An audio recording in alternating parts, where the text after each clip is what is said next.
Tonga nitondra ny teny fampiononana ho an'ny fianakaviam-be ny firenena mikambana amin'ny anarany vahoaka malagasy sy ny antenimieran-doholona Androany maraina Andriamatoa Rivo Rakotovao. Taorian'ny nalasana Andriamatoa Kofi Annan na sekretera jeneraly fahafitony firenena mikambana izay nindaosiny fahafatesana ny 17 ny volana aogositra teo. Misaona araka izany ny firenena mikambana iray manontolo. Voalohany aloha dia fiaraha-miore amin'ny rehetra dia eto moa ny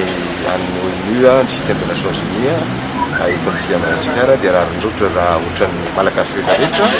tokony andraikitra teto amin'ny firenena raha nanehoan'izany fiaraha-miore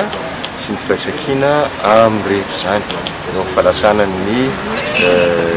be Kofi Annan dia sekretera généraly système ONU ary afrikanina voalohany ary olona tao anatin'io ONU izy aloha hatramin'izao n'olona vao anatin'io tao ny fiainana iray manontolo ohatran'ny rehetra izy tsy vitany efa betsaka ihany koa ny vitany izany nanehoana ny firaisan-kina alohan'ny teto.